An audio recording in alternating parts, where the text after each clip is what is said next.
Good morning and welcome to another edition of Daybreak on Trust TV. It is a fresh day, a fresh week, and it is a beautiful day already. I can actually see today, going as planned for each and every one of you. How was your weekend, by the way? And I am tempted to ask, how are you feeling mentally? Because with everything going on, everything happening in Nigeria and in the world today, it is safe to actually ask, how are you feeling? A lot of people are not taking, what's happening, likely some cannot even handle it. A lot of people that I know are actually staying away from the news because of so much negativity. But how are you feeling? Please try to find time to take care of yourself one way or the other. I'm Dasha and Hussein Ausman, and thank you so much for joining us. Well, right now, we'll move on to the highlights. Ondo killings. Presidency directs emergency services to mobilize to location. FCT minister donates 12,000 hectares for new runway. The Deputy Governor of Oyo State defects to All Progressives Congress. And now to the details of the news. The Minister of the Federal Capital Territory, Mohammed Bello, has presented 12,000 hectares with certificates of occupancy to his aviation counterpart, Senator Hadi Sirika, to execute the aviation roadmap. Bello made the presentation on Friday in Abuja when he led a team from his ministry to pay a courtesy visit on Sirika in his office. FCT minister affirmed that the projects would benefit many as jobs would be created. Responding, Sirika thanks the FCT minister and his entire team and assurance that the land would be used according to the design in the documents presented to the aviation ministry. According to him, the land will be used to construct a second runway, MRO facility, aviation leasing company, a training center, and building of cargo terminal, among others. Moving on, the Deputy Governor of Oyo State, Mr. Rauf Olaniyan, on Sunday announced his defection from the People's Democratic Party to the All Progressives Congress. Olaniyan announced his defection while speaking with newsmen in his private office at Ojo area of Ibadan. He, however, said the defection didn't affect his position as the Deputy Governor of the state, saying he had not resigned. The Deputy Governor added that he took the decision after consultations with his supporters from across the state. And finally, on news highlights, President Muhammadu Buhari has condemned the heinous killing on Sunday of worshippers at the St. Francis Catholic Church in Owo, Ondo State. A statement by President's spokesman, Femi Adesina, quotes him saying that only fiends from the nether region could have conceived and carried out such a dastardly act. The president, however, vowed that the country will never give in to evil and wicked people, stressing that Nigeria would eventually win. Commiserating with families of the dead, President Buhari directed emergency agencies to swing into action and bring succor to the wounded. Meanwhile, Vice President Yemi Osinbajo has decried the killing of worshippers at the St. Francis Catholic Church, Owalua Street, Owo, Ondo State, on Sunday. The Vice President, on a post on his Twitter handle, expressed grief over the incident and described it as a senseless massacre. He condoled the families who lost loved ones in the attack. And still on the Ondo explosion, Governor Yahaya Bello of Kogi State has called for urgent and effective efforts to nab perpetrators. A statement by his Chief Press Secretary, Mohammed Onogu, on Sunday says the governor was deeply saddened by the incident. We'll get an update from our correspondent in Akura in the next hour. Meanwhile, President Muhammadu Buhari has continued with consultations that would cut down the number of presidential aspirants ahead of the party's special national convention on Tuesday. The president met on Sunday at the State House, Abuja, with members of the National Advisory Council of the APC. He expressed confidence that the ruling party was on its way to winning its third straight victory since 2015. Kehinde Amudu has more. It's the third nocturnal meeting in as many days, showing that the stakes are high in this last gasp race towards the ruling party's presidential primaries on Tuesday. Though the president is sounding confident, the signs for the ruling party are not good. Given the level of acrimony in the run-up, it is doubtful that the party will go into the primaries as one house. The president is quite clear on this. My charge and appeal to you, all of you, therefore, is to reach out to your various spheres of influence to actively promote the spirit of consultation and consensus building so that a formidable candidate for the 2023 presidential elections would emerge from the convention. Our citizens do not expect less from us. The APC leadership recognizes the need to intensify consultations so as to reduce the number of aspirants ahead of the convention. But it is easier said than done.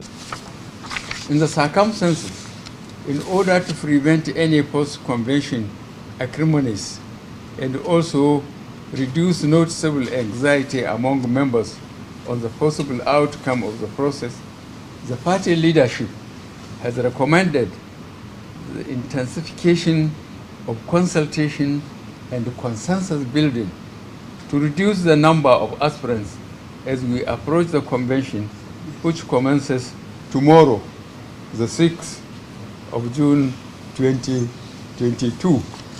Members of the Advisory Council are unanimous that with hard work and a united front, the APC will win the 2023 presidential polls. But who will step down for who?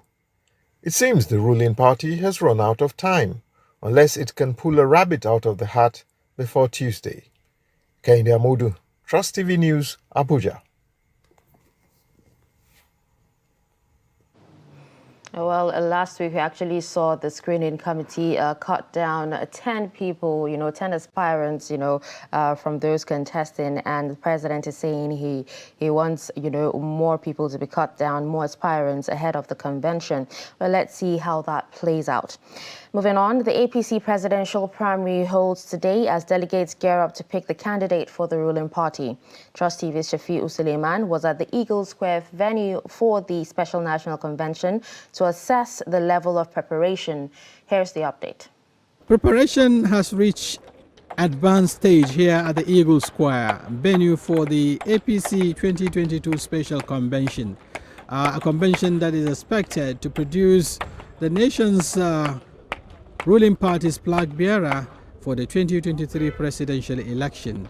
You can see behind me various activities taking place, from those creating the podium and the polling booths to those laying the red carpet, and to those that are saddled the responsibility of decorating the various stands, including the BIP stand, where President and other key personalities within the APC will be seated. Here is one of the members of the organizing committee who will be talking to us and sharing some of the preparations ahead of the convention. What exactly is going to be different this time around looking at this national convention? Well, this time around it's going to be a convention that's well planned, obviously. It's going to be peaceful, it's going to be secure, and this time around people will actually enjoy the atmosphere. We're looking to not just come here and elect the candidate for the All Progressive Congress, but also have some sort of fun fair where everyone is happy to actually network and meet fellow party members, and also tell Nigerians that the All Progressive Party is a people-oriented party and a party that is, looking forward to a successful convention. One thing I can assure you is the fact that the aspirants are ready. They're all qualified. I mean, these are qualified aspirants, and they're all ready to go for it. Whether it's going to be a consensus or whether the delegates are coming here to vote, or they're actually coming here to affirm a candidate that's been agreed to, whatever it is, Nigerians actually want to see that happen, and we're quite glad and we're quite sure that that will happen without any hassle at all. Okay, this is from the horse's mouth, one of the members of the organizing committee, giving us his perspective with regards to the preparation ahead of the national convention. One thing is clear: Nigerians are going to witness a top-notch party convention, but then with regards to whether we're going to have a consensus candidate or it's going to be an open contest, that is left to be seen. From the Eagle Square here in Abuja, Nigeria's capital, Shafiu Suleiman, Trust TV News. Still in politics, ahead of its primary elections, New Nigerian People's Party said arrangements have been concluded to conduct its first gubernatorial primary in Katsina. With three aspirants contesting for the seat, only one will emerge victorious. The vice chairman of NNPP Katsina State Chapter, Dauda Kurfi, said they are confident the party will replace the two major political parties. Jamil Mabay has more. New Nigeria's People's Party, NNPP, have concluded arrangements for tomorrow's primary election. The new party believed their primary election will be bribery-free and fair. Well, we are on high spirit and all preparations are on top gear for tomorrow's primary election. We have three contestants, three aspirants, aspiring for the seat of governorship. And the party is well prepared, and delegates and the party officials are all ready. We are hoping to have a rancor-free convention, a bribery-free convention. Ours is not a convention where the highest bidder takes the day.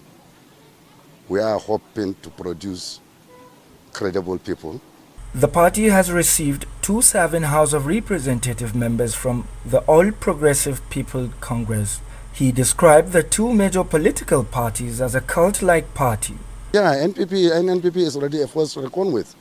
We have already received 2 serving members in the House of Representatives to the NPP. What this means is that these two so-called major political parties have turned themselves into cult-like organizations. They have turned themselves into a sort of a private company or a private liability company. One of the aspirants, Engineer Noura Khalil, a one-time flag bearer of All Nigeria's People's Party, promised to reposition governance in Katsina State. But I believe for our own party, it's going to be different because what you have like minds, who are tired of what is happening in PDP, APC, who are the major parties, and are looking for viable alternative.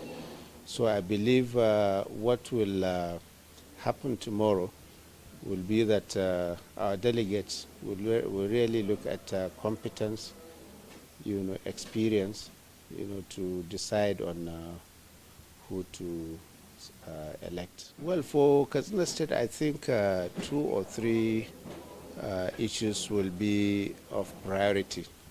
First and foremost will be the security of life and property issue. I think the next thing will be for us, to build a foundation for a sustainable state in terms of development and also internally generated revenue. Well, I think I have been tried and trusted as well. I don't want to blow my trumpet, but over time, I believe my credentials speaks very well for me. You recall in 2003, I came second after Amoro Musa Yar'Adua, even though we know very well that we actually won the election. Jamil Mabay, Trust TV News, Katsina. The African Democratic Congress has conducted its governorship primary elections in Gombe State ahead of the 2023 general elections.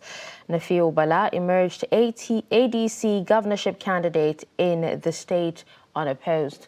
Let's take a look.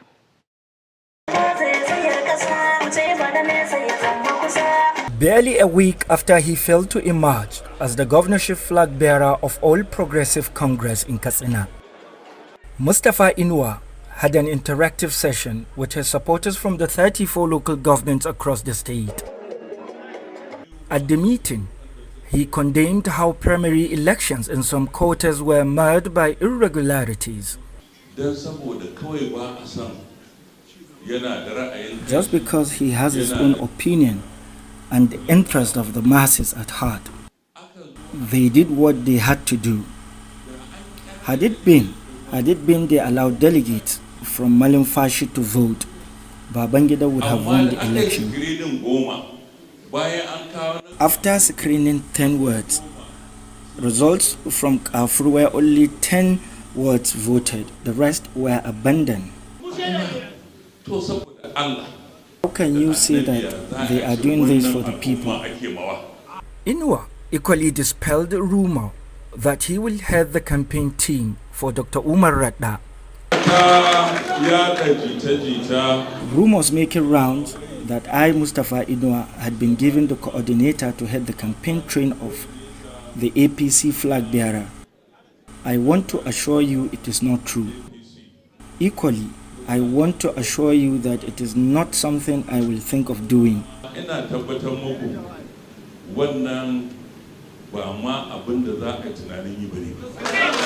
He affirmed that his quest to lead Katsina is not a do-or-die affair, adding that he will organize another session to unveil his next move. I will soon call for a big meeting where each word will be represented out of the 391 words.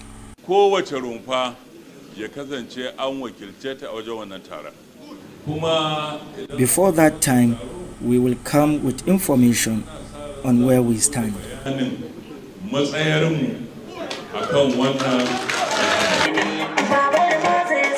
Jamilu Mabai, Trust TV News, Katsina. Well, there seems to be a lot of other political parties, intending to give the APC and the PDP a run for their money. But we'll see how that plays out, because a lot of people are actually asking which of these parties, aside the APC and PDP, is, a third force to reckon with. We'll see how that plays out. Moving on to more reports. The Chief of Army Staff, Farouk Yahaya, has urged retired officers to be worthy ambassadors of the Nigerian Army as they leave their lives outside the military. Yahaya stated this in Maiduguri at a send-off dinner to honor 8 retired officers. The report. My Malari Cantonment Officers' Mess was a colorful sight to behold as senior officers, friends and families, as well as their spouses, gathered to honor 8 retired officers of 7th Division for their active years in combat and service. It was fun and entertainment for guests as they were thrilled with cultural dance and comedy. I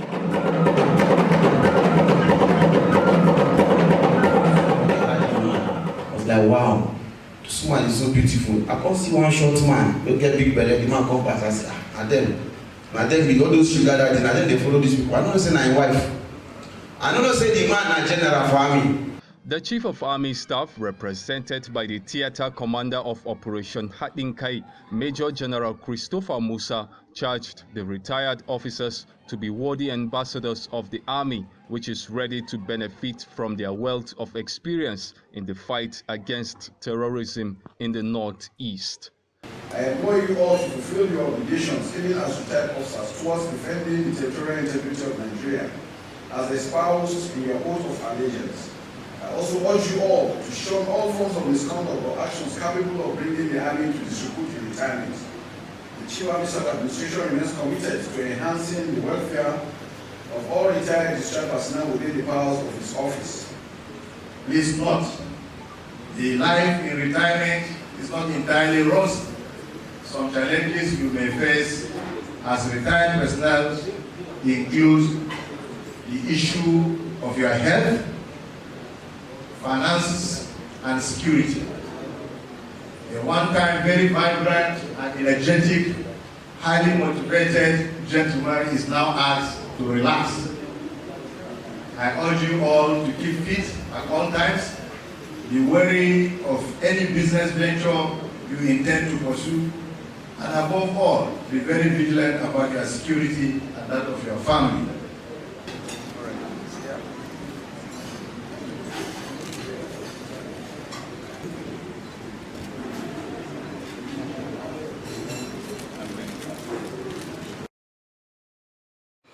All right, with this, we'll take a quick break, and when we come back, the show continues. So stick with us.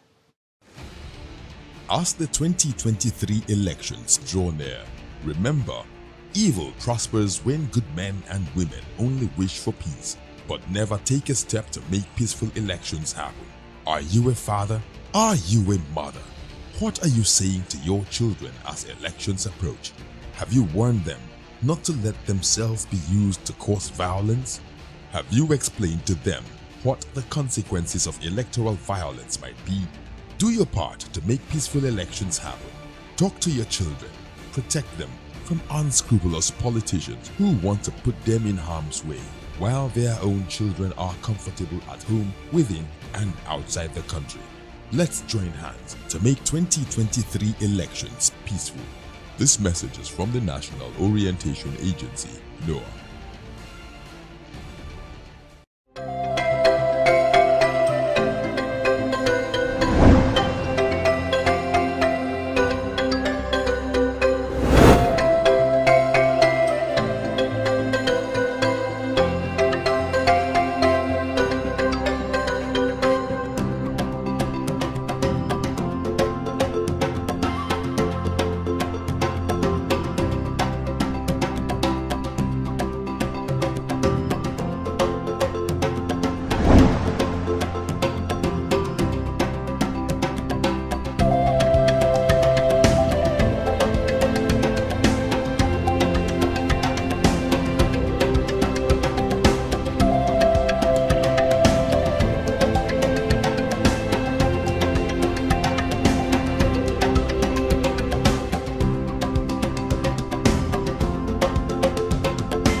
To every politician, as the campaigns gain momentum and passions begin to rise, remember, the errors of your opponents do not make you a success.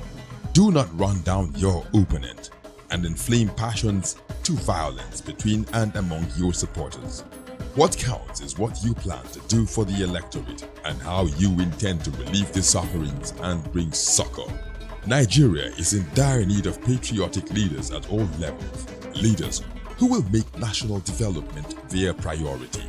Concentrate on telling the electorate what you intend to do when you get into office. Focus on making your vision clear to the electorate. Don't engage in verbal abuses, fake news or speeches. Keep dealing with issues that will bring progress. You win the hearts and minds of the people by being above board, by being civil, patriotic, and showing empathy. Let's join hands to make the 2023 elections peaceful. A message from the National Orientation Agency.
not necessarily tribal or regional.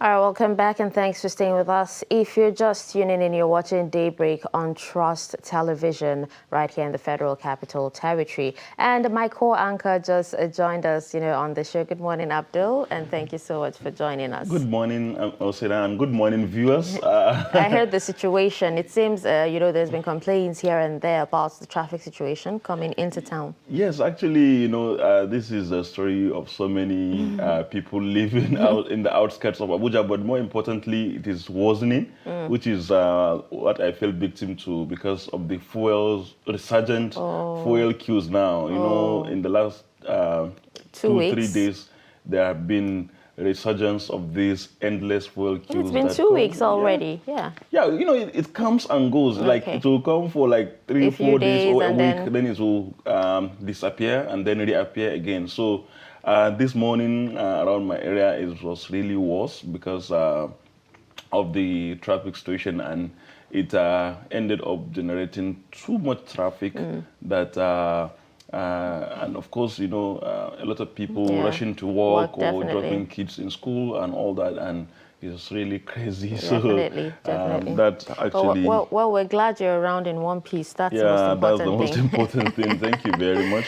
All right, so we'll move on to the newspaper review, and we'll start with Daily Trust newspaper. And as you can see on Daily Trust newspaper, it's just one story, and it talks about Tinubu Oshibajo adamant as Southwest elders intensify consensus efforts. Just one story on the front page, and you can find details of that on page 3. But then you can see an infograph of a projection of the Apc Presidential primaries and how the aspirants stand. But then you have to get a copy of Daily Trust newspaper to have access to that particular information, and then more stories from inside the newspaper. And with that, we'll move on to more papers. Yeah, we can take a look at the leadership newspapers, where today's leadership newspapers also lead with the political story because it's a season. And the lead story says South yet to agree on consensus candidate 24 hours to APC convention. PMB, that is President Muhammadu Buhari, meets APC caucus governors ahead of primary tomorrow. Southern leaders commend President, Northern governors for zoning presidential ticket to the region. And then just below that, above that, there is a story that says daredevil terrorist attack on the church, kill 58 worshippers. And you have splash of pictures from the scene of the gory incident, in which we can see from the front page pictures the Ondo State governor shedding tears as he visits the scene of the accident yesterday. And to the right of the paper, of the page, Northern governor's position not binding on me, says Kogi State Governor Yahaya Bello. And below's picture is another story that says stakeholders worried over epileptic power supply. ADC presidential ticket, Kachiku, Mogalu, others take battle to Abekuta. And on the very top of the page, the story here regarding business says operators outraged over 20-year e-customs concession to Chinese farm. This is a story on page 7 of the paper. And these are many other stories on the leadership newspapers today. All right, so, on the Daily Trust newspaper, it says Tinubu Oshibajo adamant as Southwest elders intensify consensus effort. And we have a lot of aspirants not backing down, Like Yahaya Bello in the leadership who says... Yes, exactly, saying he's not going to step down and everything. Yeah. So, they are yet to agree on who the consensus candidate is, because reports actually had it during the weekend that some northern governors had actually told northern aspirants to step down to give way for the southern candidate. Yeah, southern that candidate. Is true. But I see them going into the poll because as he said, as the leadership newspapers rightly says, there's 24 hours to the convention. The convention is starting this morning, and maybe by tonight we're expecting that the ballots will begin to cast. The delegates will begin to cast their votes, and it is apparent that up till this morning there has not been any consensus, which means that possibly there will be election, just like what happened in the PDP primary. And I think that's fun, I like the what do you call it, the suspense of elections sometimes. Yeah, but then, when you say consensus, it's more like a lot of, all the aspirants, almost every aspirant dropping out and giving into one person. Yes. So it means there's definitely no need for, the convention in the first place. So no need. There will still be need to do what is called affirmation, because you need the delegates to affirm what was agreed as consensus. Even if there is consensus, you need to affirm. So it will be an affirmation convention, like the convention that produced Jonathan in 2014. I remember it was an affirmation because there was no challenger. So, well, we want to see what will happen, because as they say, 1 hour is almost eternity in politics. Anything can happen. All right, so talking about the daredevil terrorists that attacked, the Ondo church, and killed 58 worshippers, according to leadership. Well, you have, other sources saying 17 worshippers, 32, exactly. 32. So, well, whatever number, the most important thing is it happened. Is really a heartbreaking development. It's one that is very heinous. It's really sad. For people to move into a church of all places and open fire on innocent worshippers. That's really crazy. And I think for me, this happening in Ondo, is far away from where all such things happen. And I think the first time, by my own reckoning, that such a terrorist act would happen in this scale in the southwest region, and for a town known for a huge number of Muslim population, is also, it's frightening to say the least. It shows that maybe some insurgents might have infiltrated some of these communities. Going into, places of worship to actually, kill people, isn't just peculiar to Nigeria alone. It happens on a global scale. So would you say that the government's actually overwhelmed, because we understand that, in the U.S., lots of, even the common man actually has access to weapons, but then this happening in Nigeria, we've seen, a lot of similar, incidents happening, in mosques, and even some churches. But this is really, really, really, really saddening. Yeah, it is really saddening. And as I said, for me, the most concern that should concern everyone else, but especially the security agencies, is the widening frontier of the insurgency. Because with this, it means that we don't only expect terrorist activities in the northeast or in some parts of northern Nigeria. It's everywhere in Nigeria. It's now everywhere. Because you have some people battling in Anambra State, that's in the east, and then now in Ondo State. Exactly. What is actually happening? We actually hope these perpetrators are brought to book. Sure. All right. So now stakeholders worry over epileptic power supply. A lot of people have complained about power supply. What is actually happening is, especially in Abuja here, let's say. Well, it's everywhere, but maybe that's because we live in Abuja. Exactly. But like almost everywhere, people complain of power. Over the weekend, I was in Lagos for a daily trust retreat, and then a friend was saying that in his area of Lagos, they spend like 2 days without, having a glimpse of light. So it's like almost everywhere. Oh. And this beyond the issue of household use, it has very serious consequences on small-scale businesses. Exactly. And especially with the crushing cost of diesel.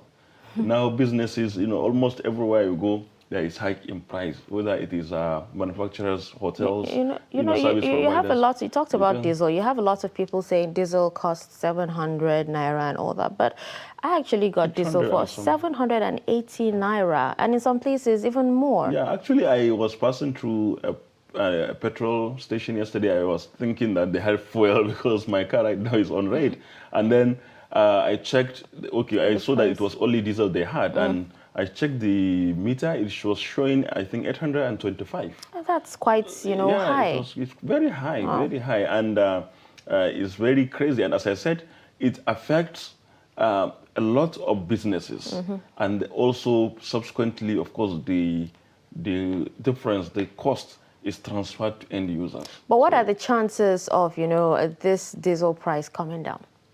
Well, maybe we should get an Apc spokesperson to speak. What are the chances? Well, because we know in Nigeria, when things move up, it keeps going up. That's true. But also global parameters. Some of these things, with all sense of responsibility, linked to the Ukraine and Russian war. We only look at ourselves. But I saw on social media a friend posting on Facebook about the cost of gasoline, that is petrol, in the U.S.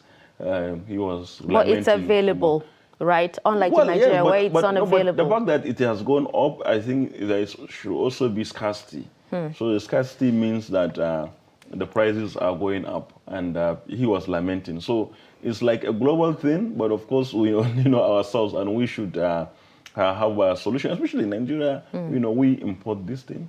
We export it, but unfortunately, because of our import reliance, we end up needing a lot of money to import. And then this subsidy thing and all that is really a hard nut that we need to crack. Okay, just before we move on to the next paper, let's talk about, I think we've discussed this before, about the rate of jungle justice, in Nigeria. And you have the FCT minister condemning lynching of an alleged blasphemer. First it was Deborah in Sokoto State, and now we have this guy in Lugbe.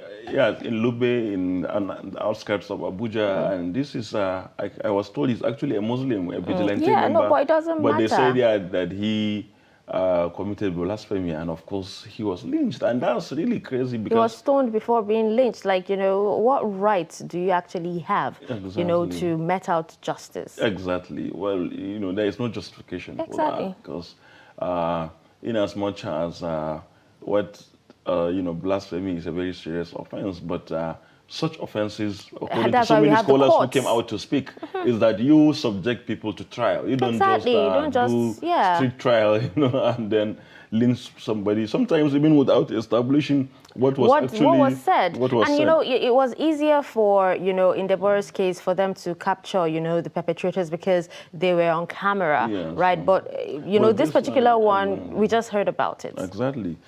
And I don't know, talking of, APC is taking all the shine today, but in leadership newspapers, we have a story about the PDP, talking about the choice of the running mate for presidential candidate of the PDP, Atiku Abubakar. Where do you see this going? I already said it. I feel, the best running mate would be Wike, if you ask me.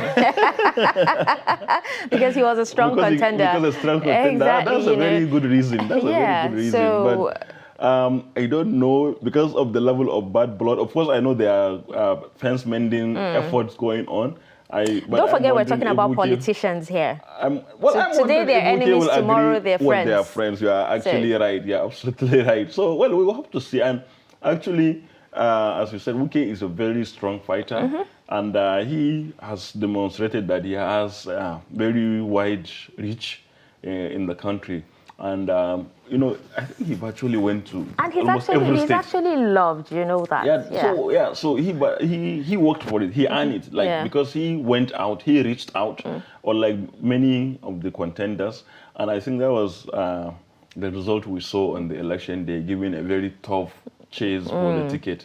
We hope to see. I heard earlier that the governors of Delta and Akwa Ibom were being considered, but with Wike, actually, I feel Atiku may stand better because he has very strong following, especially definitely. down south. So if maybe they come together, they may be pulling the two ends, and perhaps who knows, they could pull surprise. All right. All right, so let's move on to the next paper, which is the Guardian newspaper. And we have a story at the top of the page that says, Decision Day.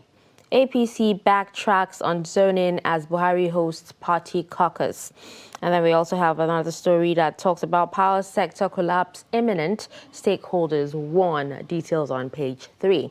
And we have a pictorial of the Ondo State Governor, Oluwarotimi Akeredolu, being briefed on the terrorist attack at St. Francis Xavier Catholic Church in Owo, Ondo State. Yes, and then this particular story, which is the lead story, talks about scores killed, others abducted as gunmen attack Ondo Church. Hospitals seek help as NMA calls for blood donation. Akeredolu shuns APC convention, vows to hunt killers. Buhari, Atiku, Saraki, governors mourn, say Nigeria will not surrender to wicked people. Can PDP, Adegborua, condemn attack? Tinubu says perpetrators should be apprehended. Afenifere Akintoye, Are Onakakamfo, warns against siege to Yoruba land. And we also have more stories at the bottom of the page that says APC promises hitch-free convention as 2,340 delegates storm Abuja. We also have aspirants' huge spending and state funds. Reinvent for better ecosystem, Earth experts advise Globe. And we also have residents flee as terrorists invade Katsina community. Now, talking about the lead story where it says Akeredolu shuns APC convention and vows to hunt killers. Now, this is actually what was actually expected when the terrorists, attacked Abuja Kaduna train, for Rotimi Amechi to, focus on bringing these people back home. But we saw a different case. He was busy going around conversing for votes. Exactly. That was really irresponsible. According to many people. Because, and that wasn't actually a smart move at all. Yeah, it wasn't, because, you are in charge of this thing. And even if it is not your own doing, something like this happen, you have to show leadership. And Rotimi Akeredolu, I think deserves commendation, because he is very key to this APC convention. He's the leader of the Southern Governors Forum, and therefore, he should be very busy around with the convention. But he left Abuja yesterday to return to Owo to see for himself and to also commiserate with victims. Because, in times like this, even if you are not providing solution, providing succor, showing that you care, matters a lot. That's leadership. So I think that was really it's actually sad because they both have similar names. So maybe we should take a look at the next paper, which is The Nation. And the lead story of The Nation newspaper says, consensus candidate, our best option, Buhari insists. APC will win in third straight time, according to the president. Inside, Akeredolu, Lawan, Bello stepped down. Akeredolu to Lawan, Bello stepped down. Omahi denied stepping down. I'm still a race, says Yahya Bello. Tight security around Eagle Square. So this is all about the APC convention. And they have a front page analysis, All Progressives Congress, a moment of decision. It's a front page analysis that's continued on page 6. Just below that, on the red label, 11 held in drug seizure at Abuja, Lagos airports. Story on page 2. President greets Kumoyi. Story on page 5. Down the page, petrol freight rates rises.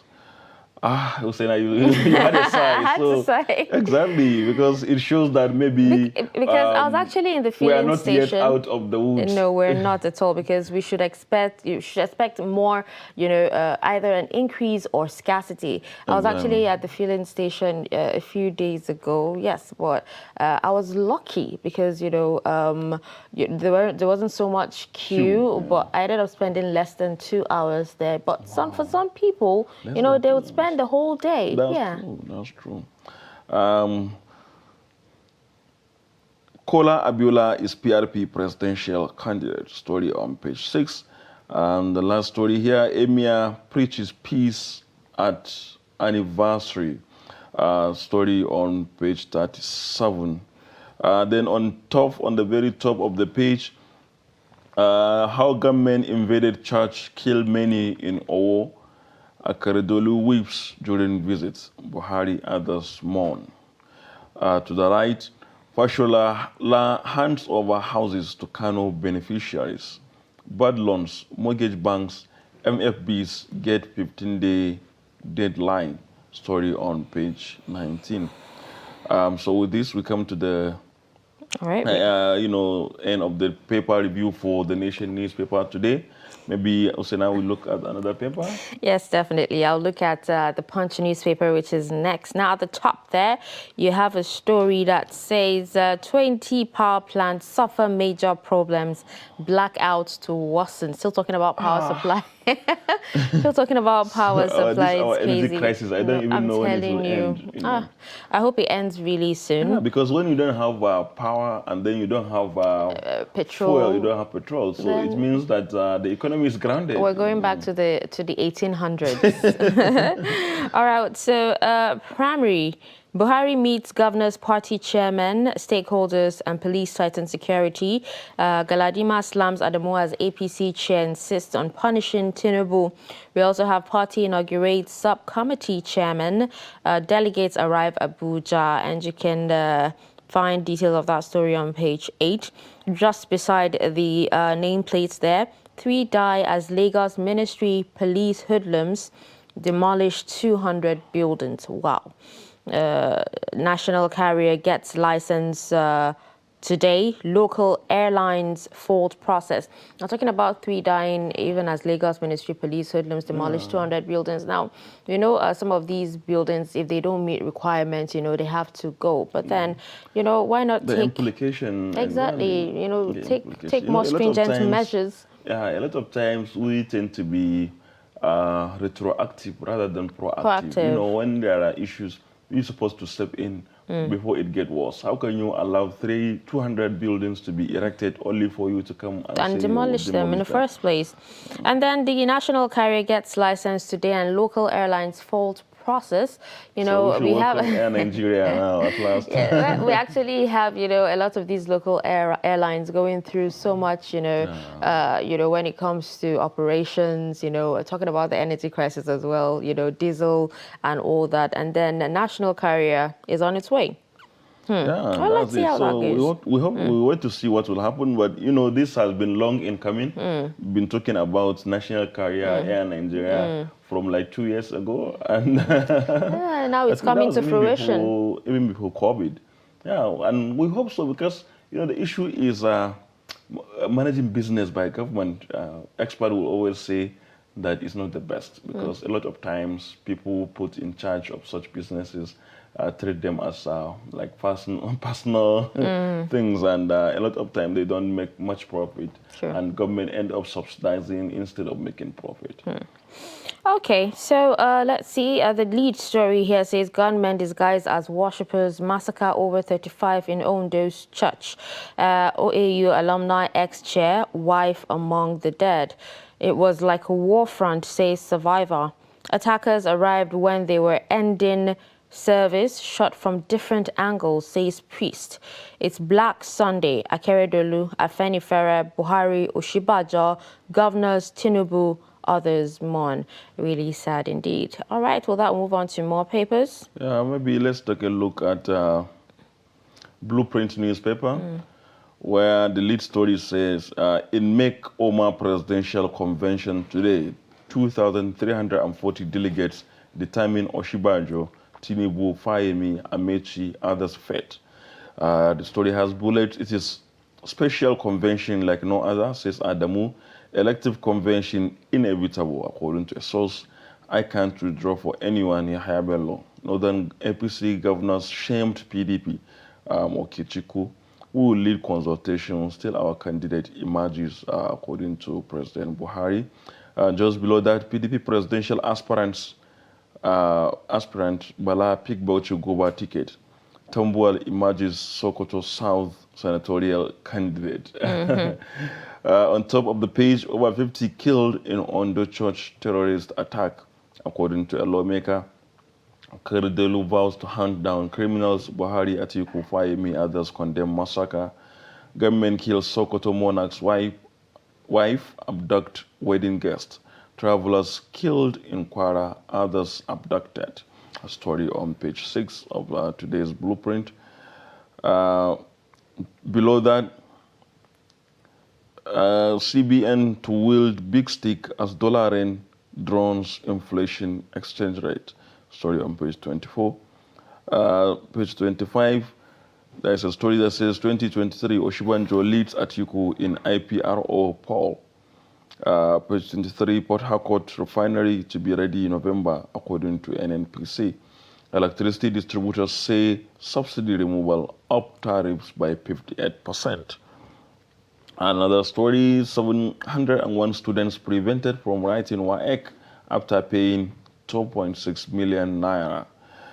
Lastly, on the front page of Blueprint this morning, Oyo Chieftaincy declaration will guide selection of new Alafin, says Makinde. Okay, so I think with that... So this in the front page of the Blueprint, what is that? What's funny you say that? They say this issue of... wait, it made you laugh. Tambuwal emerges Sokoto South senatorial candidate. Oh, that's what you're laughing at. Yeah, you know, it's interesting that a lot of these aspirants have option B. Yeah, of course. What were you thinking? So you remember the Bauchi governor initially had his SSG elected as the governorship candidate, yes. and immediately the convention finishes. He went back to... No, the guy actually stepped down or resigned as the candidate of the party, so they did another election. Which and then you have Tambuwal, you know, leaving the presidential, stepping down from presidential race, and now moving to the senatorial race. An emergent candidate, by the way. So yeah, that's interesting. But just below that, there is a story of concern. CBN to wield big stick as dollar yen drones inflation exchange rate. You know what has happened with the convention and what is still happening because the conventions are not over. Where politicians, I don't know whether it is for ego or it is for because it is easy to pay in dollars. They are raining dollars on delegates. Yeah, but and you know, this is I don't think the same thing will actually happen. You know, in this the APC convention. Do you think it will? Because it would mean disaster. Well, you can't escape it. Honestly, you can't escape it because it has been made like a practice, a standard practice. So almost even if you don't have, even if at the end of the day we have a consensus candidate, the delegates have to be, given some money, perhaps. well, a lot of people are actually waiting keenly to see if the EFCC will storm this particular convention and do due diligence. That's true. You know, they were at the PDP convention ground, although they didn't stay long, and I don't think there were reports. No, there were reports that they arrested anyone. No, there was no report. But we hope to see them not only being around this time around, but actively tracking whether there is use of money and all that, because this monetization of our political process is the root of most of our problems. If people pay through their ways, then you expect that they will definitely try to, to recoup some of the money that they spend. All right, well, we can't wait to see who the candidate, is, because a lot of people are saying it might be Oshibajo. Some people are saying Tinubu is expected to be punished. Only God knows what kind of punishment will be meted out, on him. But let's just see how that pans out. And then we have Yahaya Bello, not backing down, having so much confidence that he will be the candidate. And then Amelawa is so quiet, but I don't think he's also backing down because, there was a very strong rumor that he's going to be the anointed candidate. Oh, he's probably among the first two. APC, but then with the declaration of the northern governors on Friday, backing down, that somehow upturned most of the permutations, and I don't see that happening again. All right, let's see how that goes. Fingers crossed. And then we'll take the final paper, which is this Business Day newspaper. And we have the big story that talks about Nigeria's next president to contend with revenue disaster. What a headline. Exactly. When I saw that, I said, wow, this is interesting. But of course, I don't think it's far from the truth because with this issue of our,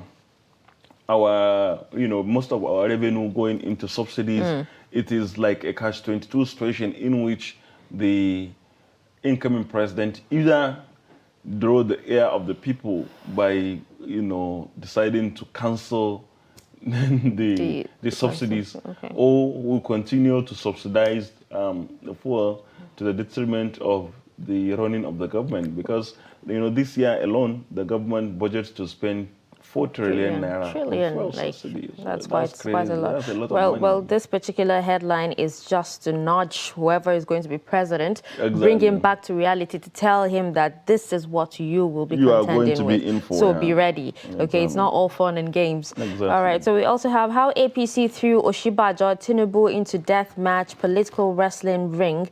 And then we also have Ondo church attack shows growing security problem. Businesses, government pledge new actions to save Earth, and I think this is to commemorate the World Environment Day yesterday. And then an analysis on Nigeria's many troubles on everyone's lips. And these are some of the stories on the front page of Business Day. And with that, I think we've come to the end of the newspaper review, and we'll take a break. When we come back, at the top of the hour, it'll be time for more on Daybreak. Do stick around. Every patriotic Nigerian should hear this. Any politician who means well for the people will never allow themselves or their supporters to engage in any violent, destructive activities. No politician who truly wants to serve the people and develop the nation will encourage his followers to destroy properties or take human lives before, during, or after the elections. The Nigerian public must watch out for these traits and isolate any politician who encourages supporters to engage in violence. No genuine politician or patriot will cause trouble and seek to destroy the very society which they aspire to lead or develop. Politicians who have the good of the people at heart will not allow themselves or their followers to engage in violence, destruction of properties, and then taking of lives. Be vigilant. By their words you shall know them. Shun violence. Stay away from politicians who want you to do so. Let's join hands to make the 2023 elections peaceful. This message is from the National Orientation Agency, NORA.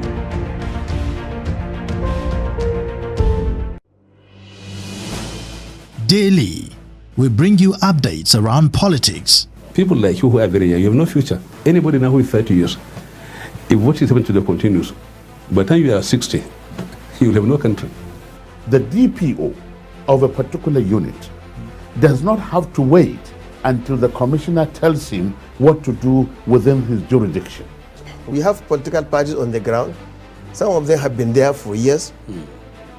But they themselves, in their own sober moments, they know that this country is not the one they're expecting to run.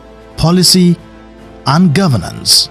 Are you saying the NBS is lying? I'm saying to you very clearly that the NBS has a serious problem with accurate data till today. The 5th Assembly, as well as the 7th Assembly, their own attempt were unproductive. Emergence of the Taliban has simply emboldened terror groups globally. There is a lot of attention with regards to security developments in Nigeria. On Daily Politics, we interrogate issues, holding the actors to account, bearing in mind all the sides. We heard that in some places now, people have to go and pay tax, not to the local government, not to the state, but to criminals. Nobody can come to your house and kidnap you without information. If this country is bleeding, it is bleeding because we have failed to educate our young.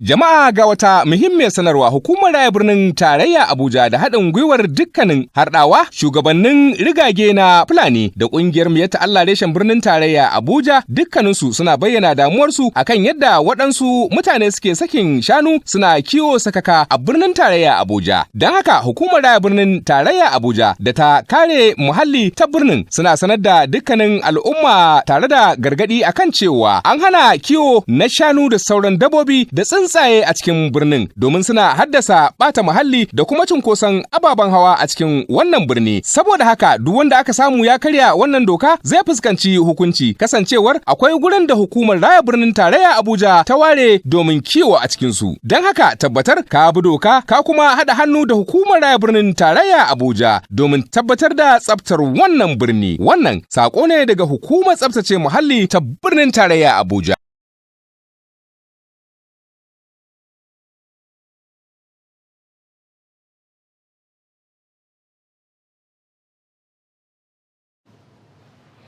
Good morning and welcome to Daybreak on Trust TV. I'm Dasha and Husseina Usman. Thank you so much for still tuning in and joining us on the show. It is a beautiful morning indeed, and thank you for staying with us. I am Abdulaziz. All right, so let's move on to the highlights at this hour. Good Ondo killings. President directs emergency services to mobilize to location. FCT minister donates 12,000 hectares of land for new runway. Deputy Governor of Oyo State defects to All Progressives Congress. The Minister of the Federal Capital Territory, FCT, Mohammed Musa Bello, has presented 12,000 hectares with certificate of occupancy to his aviation counterpart, Senator Hadi Srika, to execute the aviation roadmap. Bello made the presentation on Friday in Abuja when he led a team from his ministry to pay a courtesy visit on Srika in his office. FCT minister affirmed that the project will benefit many as jobs would be created. Responding, Srika thanked the FCT minister and his entire team and assured that the land would be used according to design in the document presented to the aviation ministry. According to him, the land will be used to construct a second runway, MRO facility, aviation leasing company, a training center, and building of cargo terminal, among others. The Deputy Governor of Oyo State, Mr. Rauf Olaniyan, on Sunday announced his defection from the People's Democratic Party to the All Progressives Congress.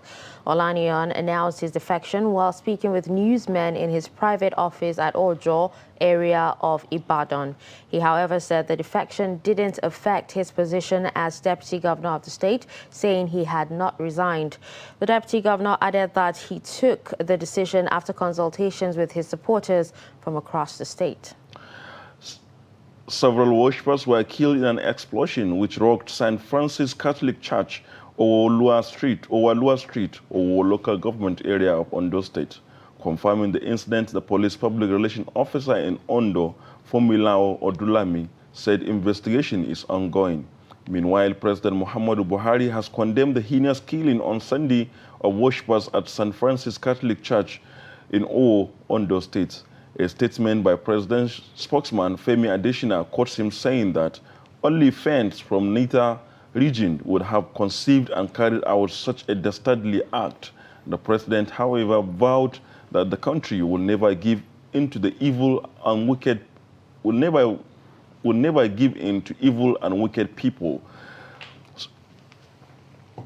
I beg your pardon. Meanwhile, the Vice President, Yemi Oshibanjo, has decried the killing of worshippers at the St. Francis Catholic Church, Owolua Street, Owo, Ondo State on Sunday. The Vice President, in a post on his Twitter handle, expressed grief over the incident and described it as a senseless massacre. He condoled with families who lost loved ones in the attack.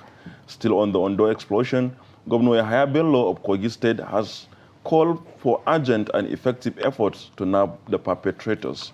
A statement by his Chief Press Secretary, Mohammed Onogu, on Sunday says the governor was deeply saddened by the incident. Let's get updates on this from Daily Trust reporter in Ondo State, Bola Ojola. Bola joined us by phone from Akure this morning. Good morning, Bola. Good morning. What is the latest about this incident? The people are still in shock. The people are still in shock because this is the first time this kind of a thing will be happening in the state. Although state incidentally happened to be a peaceful state, and yeah, the people are still in shock. Okay, can you give us a detailed, explanation on what really happened? How the perpetrators were able to actually gain entrance into the church and, commit this dastardly act. As at the moment, we have not gotten all the details. The police and all the other security agencies are investigating the matter. Okay. But I have a short report here that I want to read now. Okay, well, aside the police, have you spoken to eyewitnesses and maybe other officials in the state about what really happened and also maybe the number of casualty by this time? The speculation put the figure at about 50, but there's no official confirmation from either the Catholic Church or police or any other security agency. Okay, now we've heard that the governor of the state was actually on ground at the scene. What measures do you think, or have you heard, that he would actually take to, get these perpetrators to book? He was actually very, very furious when he had the news. He was in Abuja for an official assignment, but he had to rush back to Accra to Owo yesterday. He visited the state with other top security agency officials, and he has promised that he will go after the bandits and make sure they face the law. Okay, after the incident, was there any reports that any of the perpetrators was actually nabbed? Was there any arrest, or did the people actually, all of them escaped after they committed the act? Yes.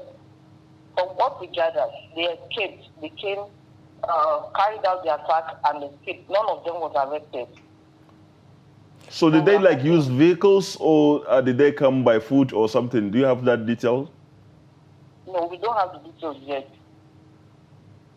Okay, so far no one has actually claimed responsibility, have they? No one has claimed responsibility. All right, Okay. Thank you so much, Bola Ujola, joining us via phone all the way from Akure, Daily Trust correspondent. Thank you so much for joining us. You're welcome. Thank you. All right, with that, we'll take a quick breather, and when we come back, we'll continue with the show.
Welcome back.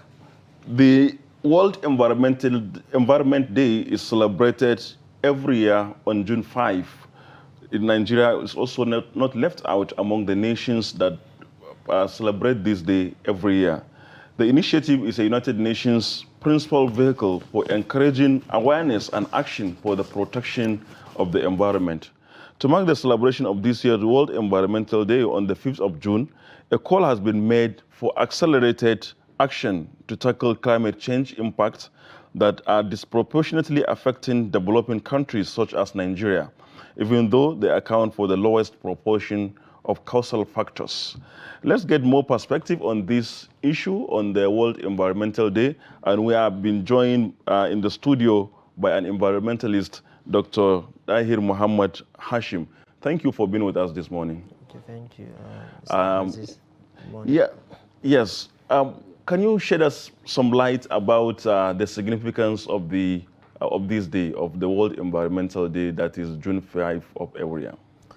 Well, this is a day that was initiated in 1974, and then solely it was initiated in order to create awareness and then sensitize the world about the importance of environment in our daily life and the ecosystem in general.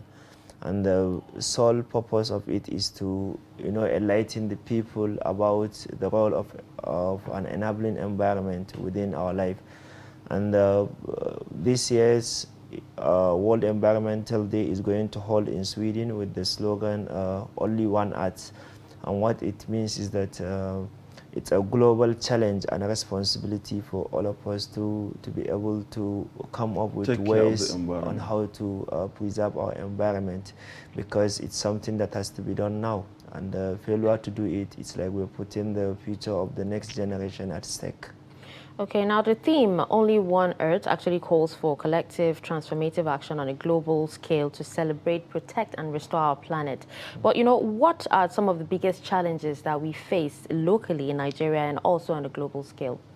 Well, in Nigeria, we have this challenge of rapid population expansion and decrease in urban land mass, which result to the issue of greenhouse gases. In Kano, for example, there has been a report about the excessive heat, and that is courtesy of the harmful gases within the environment. The human is meant to breathe out carbon dioxide and take in oxygen. So that carbon dioxide is having this binding effect. When there is too much of carbon dioxide in the atmosphere, for example, it tends to bind with heat and kind of cause that greenhouse effect. So there is a need for us to be able to come up with ways that we can get rid of that carbon dioxide.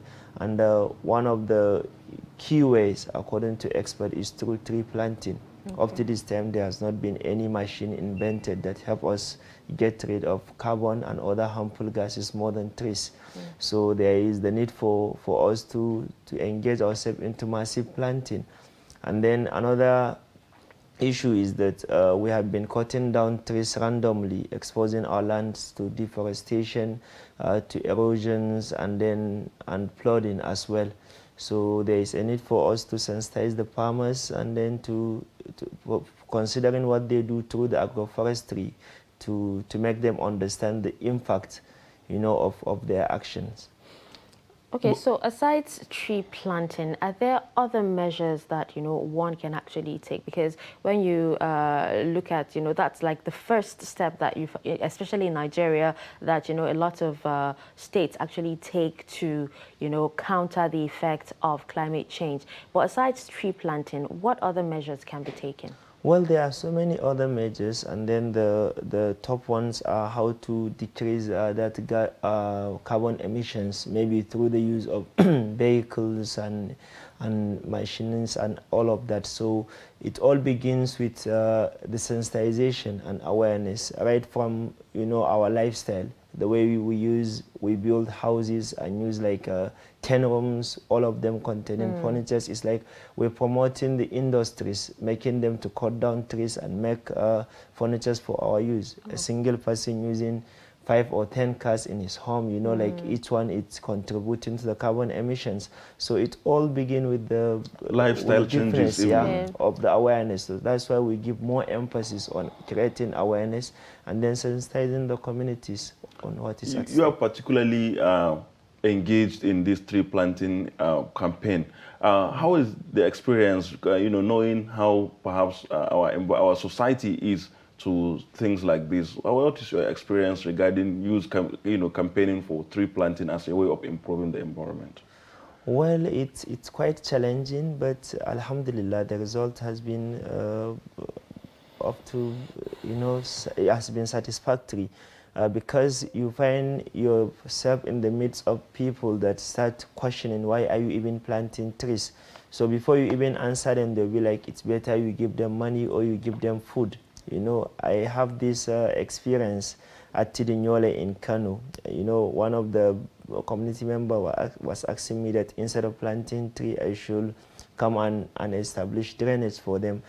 But I think what the people fail to understand is that the task to building a better society is a cumulative effort. You know, like I just have to figure out what am I going to do, what is going to be my contribution, and you have that responsibility to yourself to figure out what you can do as well. So they might literally need that gutters, but I might not be the one to do it. And probably we should all be asking ourselves that what are we doing for the country before even asking the leaders, or let me say the politician per se, that what are they doing from their own part. We shouldn't just be complainers. And what give me this, let me say, this optimism, it's going to another country to study. I have seen how the other people do their own things. Their way of life is quite different from ours. They always try to, in fact, they always try to move their own community forward. And I think as Nigerians, we have to consider that this is a responsibility upon us as well. Okay, now just for the sake of the viewers, I know there's been a lot of confusion about climate change and global warming. Is it the same thing or is it different? And can you tell us what the difference is, if it is? Well, I think that has always been the case. So global warming is just one of the negative side of climate change. And the science in climate change is so deep that people find it so hard to understand. But let's try and take it, this way. After the Industrial Revolution in 1950, there has been concern that the earth has been becoming warmer. Like there is an increase in the temperature by 1 degree. And then that's why during the summit in France, COP25, so they said, what are we going to do in order to ensure that, this increase in temperature has been under control? Because report has it that from 1950, the world has tripled its population. And then we're talking about gases that contribute to this, excessive heat. So when the populations triple, you need ways that you can get rid of the gases we all produce. If to say 3 of us can produce 1 ton of CO2, for example, so when our population become 9, that means we'll produce 3. So we need more trees. And then sadly is that the trees are not even enough. So like we keep cutting down trees to make room for new places. Like we're cutting down trees to build estate, we're cutting down trees to build roads, and then we are not even replacing them. We're cutting down trees to establish new farmlands. So like we have to do something, and then we're using all this fuel, like contributing also to harmful gases. So we said we have to create like zero emissions, like to make it in the sense that the amount of CO2 we are producing, it's equal to the amount of CO2 we are getting rid of. And that can only be achieved through tree planting. So countries were taxed to set ambitious targets. But sadly, I think majority of the countries were not doing the expected things.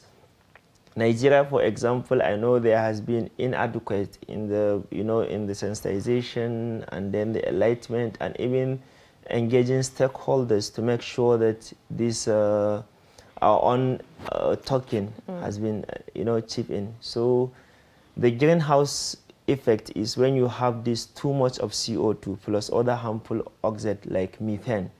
We produce methane from processing meat, and then from even when you ingest beef, you breathe out CH4. Wow. Yeah. Well, we are going a bit CO2. technical. Perhaps can we maybe move into more specific, especially more tangible things?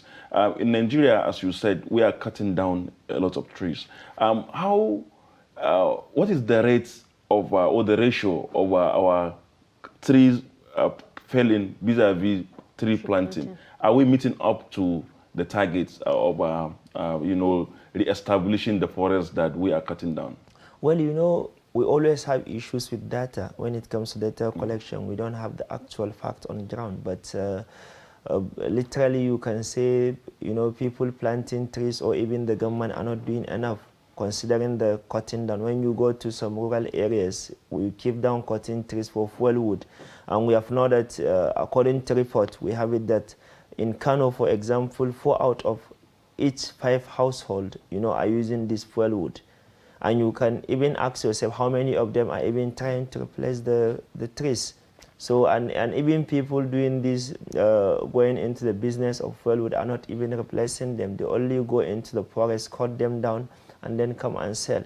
So there is need for them to, even if they are going to do it, we have to do it in a sustainable way to ensure the sustainable, consumption and then production as well. Because if we are not doing that, when there will be a time that you go in and then you won't even buy, you won't even find the trees there. The trees to I tried telling a local farmer there, but he told me this in Hausa that daji baya karewa, meaning that it will never finish.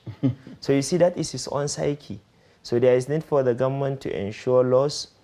The laws are there, but there has not been enforcement. So there is a need for us to have that and to even have some stakeholders on board so that we can be able to take note of the trees we are cutting down and the ones that we are planting. According to UN, they said each 4 person needs 1 tree for normal respiration pattern. So we need to say, okay, how many are we, and then how many trees do we have? Okay, now I'm really sorry, but we have to go back. You're talking about meat consumption, because I've actually heard a lot about, the meat consumption and how it affects the environment, which is, a lot of people, don't really know about. Can you just briefly explain that part to us? Well, it's right from the processing of the meat to even consumption. So from the processing, the meat industries, and then the consumption as well, there are times that mainly you are supposed to breathe out CO2, but there are times that you breathe something more than that. So what you eat matters as well? What you eat matters. So the science is dense, and there are instances that when you take the listener, they might not be able to pick So for the environment, what is the best eating habit? What should be best consumed by humans so that the environment remains clean? Well, it's to try and eat naturally, the vegetables, the fruits, and then you might not say you're not going to eat meat, but you need that, but not at this increasing rate. But if you talk about eating vegetables, isn't that going to be detrimental to the environment as well? No, once you are ensuring the sustainability, then it's all that you need. Okay, so lastly, before we go, how is this, there is this cry by local farmers about reduction in arable land. How is maybe this maybe environmental malpractices affecting this reduction in good arable lands? You see, I can tell you that the farmers contribute more to this, because you can find a person buying 100 hectares of land containing trees. He will go straight off and cut them and cut all the trees, then plant some, maybe whatever he wants to plant, and then after harvest, the land will be left like that.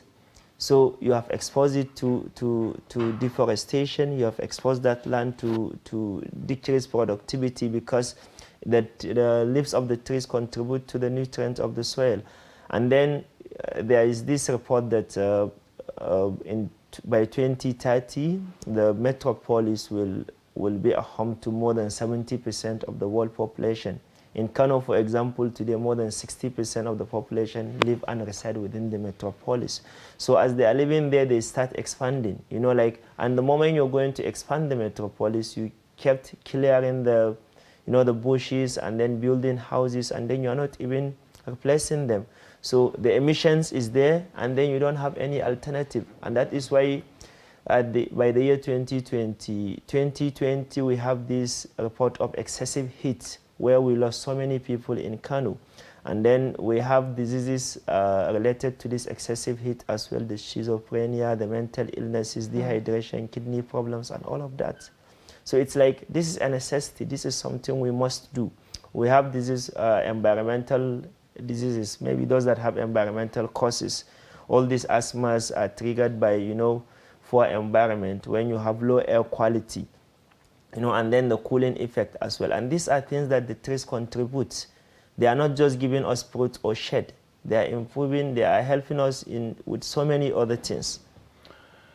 Yeah, thank you very much, Dr. Hashim. And that's been really educative and very important contributions, and we wish you all the best, and we hope to have you again on the show. Let's go on a short break, and when we come back, the show continues.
Every patriotic Nigerian should hear this.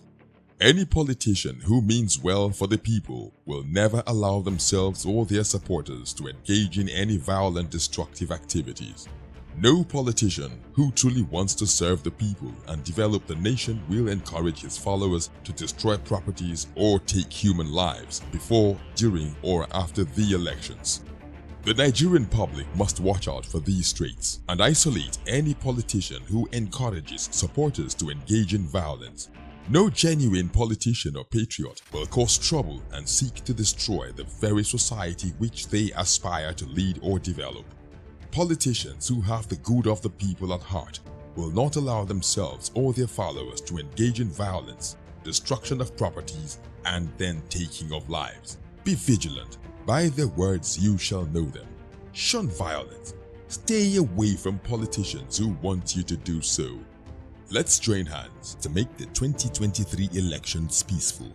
This message is from the National Orientation Agency, NORA.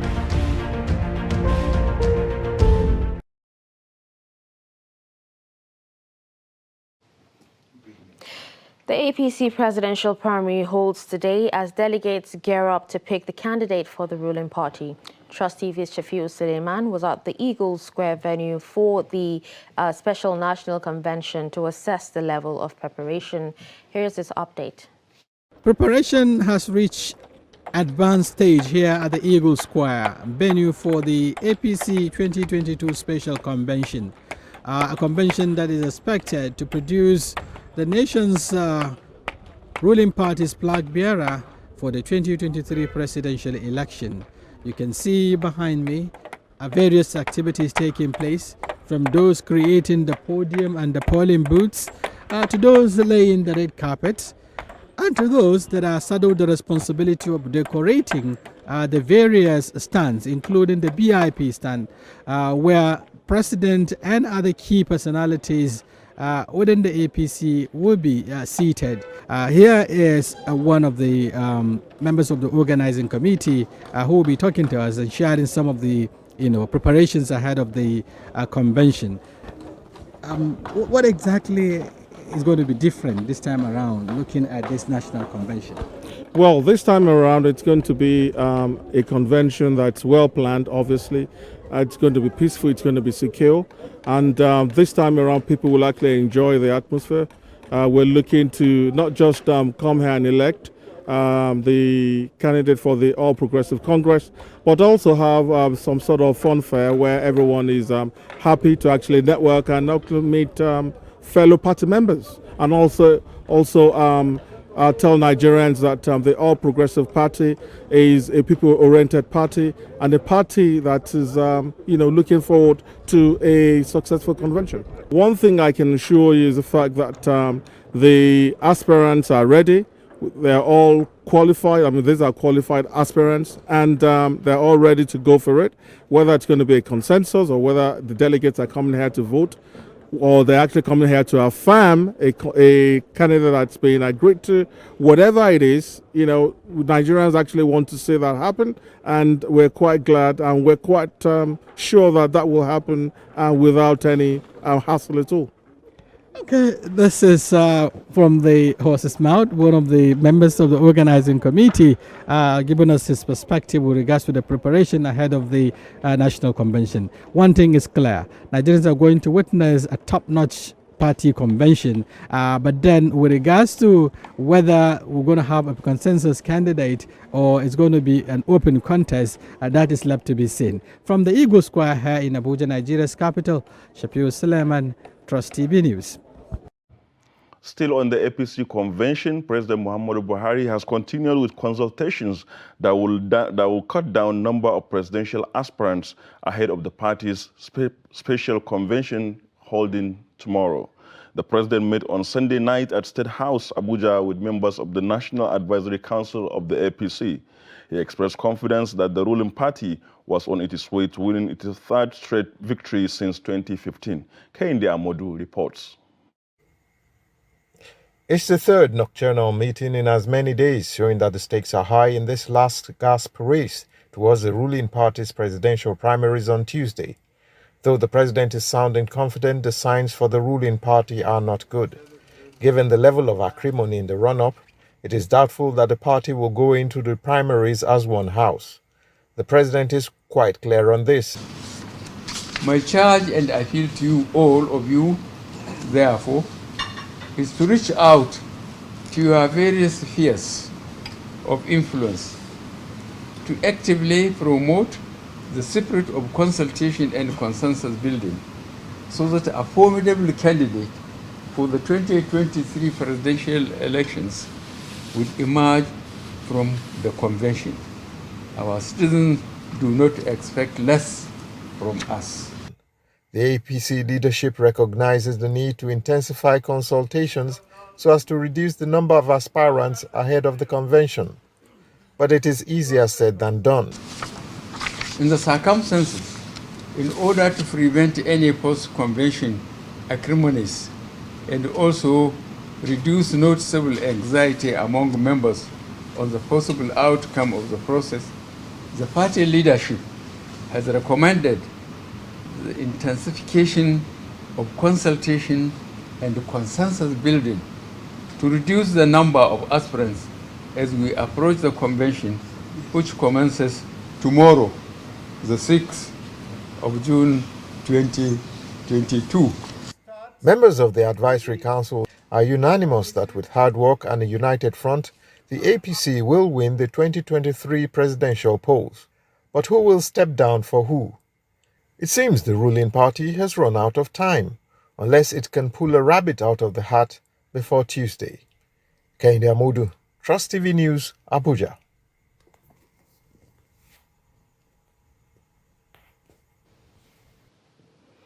All right here in the studio, we have a member of the All Progressives Congress, Segun Tomori, joining us right now for more discussion on this. Good morning, and thank you for joining Daybreak. Thank you for having me. Good morning. All right, so first of all, would you say the consensus is a desirable option, considering that some of these aspirants, in the APC have already been screened out already? Yeah, consensus remains an option, in the APC constitution. For electing a flag bearer or for, intra-party elective positions. You can see that happened at the convention that brought in the NWC. So you use a consensus would be desirable if all the aspirants agree. And in the spirit of the new Electoral Act, if all the aspirants agree to a particular person and they sign off on it, then it becomes, it can play out. But in a situation in which even just one does not agree, you have to go into the field. And we have, I think we are supposed to start today, preparations start today. The convention proper is tomorrow. I think we've run out of time for consensus. So we're going to be going to a elective convention tomorrow. So I think that's what will play out finally. Do you think that the doors are closed for consensus? Because as they say, even a day could be days in politics. I mean, even an hour could be like days in politics. Don't you see that there could be last-minute alignments that can change the game? Well, I don't rule that out.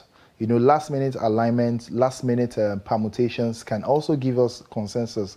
But I feel that we should enrich the democratic process. We should have a level playing field. I don't want a situation in which one person or the other will say, if I had gone into the convention, if I had gone into the elective convention, I would have won. So in that situation, except, like I said, except we are able to build that consensus today, before the end of the day, then, we can also say, let's throw it open. What I expect, what I'm anticipating is that before the end of the day, we might not have more than 2 or 3, aspirants going into the convention. So that makes it more manageable than having maybe 13 or 15 or I don't know how many aspirants we have at the moment. So before the end of the day, I expect that, most of the aspirants, maybe step down for, the leading aspirants and all that, so we can have a manageable number going into the convention. But we cannot rule anything out. In politics, you can't rule anything out. So we cannot say that we are foreclosing convention as in consensus today. So let's see how it plays out. Like you said, one high is a long time in politics. Yes, but you just talked about not ruling it out, considering that, right now we actually have a few people who are still adamant, saying they're not going to step down. And some people would actually say that, it's a little too late, considering that they've actually spent, so much emotional and financial investment in their aspirations. So why would you tell them to, step down for someone? They would want like a fair fight. Well, yeah, that's why I said that it depends on the individual aspirant. I don't speak for them, so I believe that, okay, fair contest would be appropriate. I believe that it will make the party stronger. I believe that when you go into a fair contest and you win or you lose honorably, you'd support and back the candidate that emerges credibly emerges. But you never can tell. The aspirant might look and say, oh, this person is a unifying factor in the party. This person is somebody that is formidable enough for me to support. And you cannot question that decision. So it's for them to make that decision.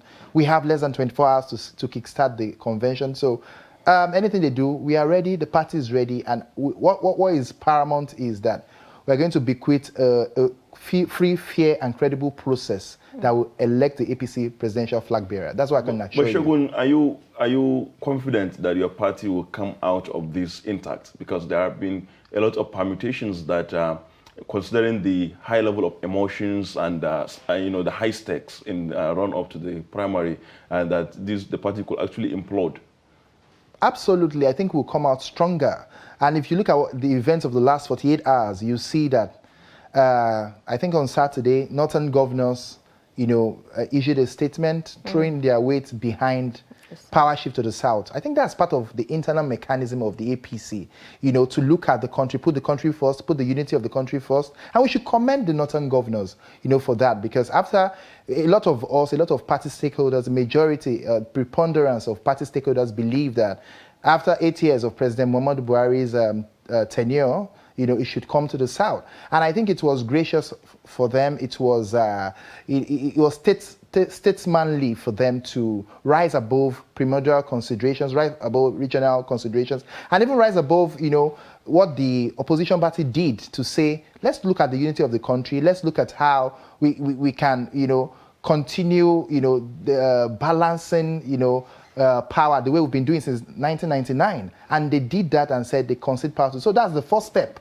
So I'm just saying that to allude to the fact that we have internal mechanism to ensure that the party comes out stronger from the national convention. But, you know, the northern governors throwing their weight, you know, on a southern candidate, is that as good as zoning? Because you have a lot of these candidates saying that you can't start to talk about zoning after spending 100 million naira on these forms. That's the, you know, expression of interest form and the candidate. Who said so? Who said so? According to reports. Oh, reports? Yes. That's vague.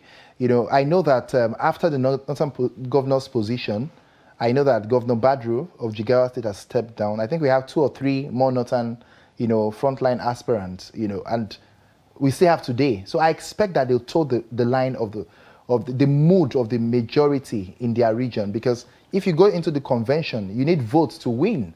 So if your governors, you know, maybe like 95% of your governors are saying, we are going this way, you stand no chance, except you just want to go for a circus show at the convention. So I expect that sane reasoning will prevail before tomorrow, and we'll see, even if they don't step down, they are welcome into the context. They'll be beating blue-black. Thank you. You spoke of the party, of the opposition party, and that reminds me, you know, in the aftermath of the PDP convention, a lot of pundits believe that the APC, your party, is pushed into a tight corner, as in getting a candidate who can fit the bill, who can stand shoulder to shoulder with the PDP's candidate. Who in the South could actually, do you have, because you are not talking of narrowing it to the South, who could actually fit the bill for an Atiku Abubakar ticket?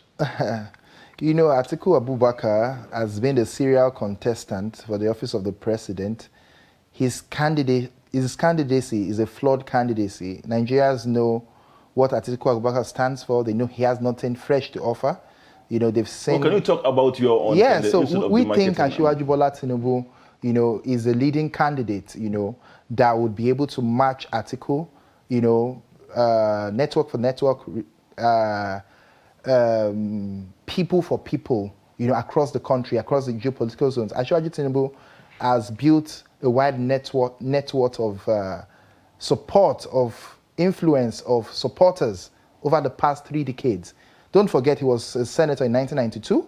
You know, he was a prime mover of the pro-democracy movement, the National Democratic Coalition of that era, fighting for democracy.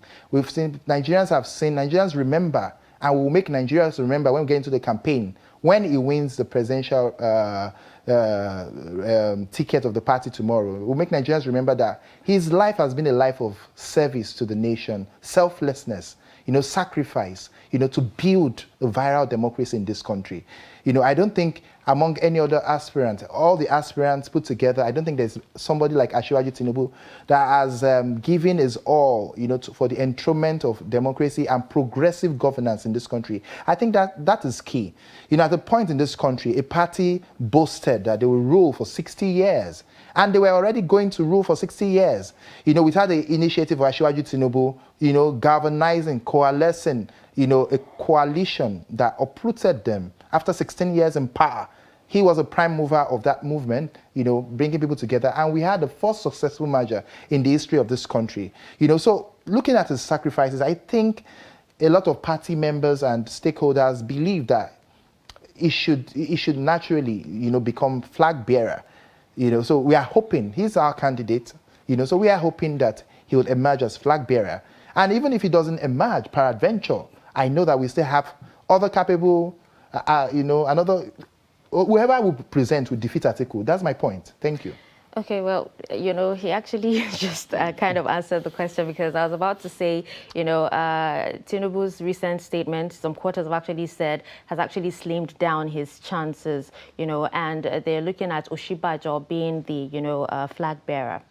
So, but you want me to talk about that? Yeah, if you want to, you can actually. Well, but yeah. maybe if you don't want to, because I can see that you may not want to, but the issue of, you know, some of the party chieftains actually were pushing for a northern presidency because they believe that to match a northerner, you need a northerner, because that is the vote bank, that is where the votes are. What's your take on that?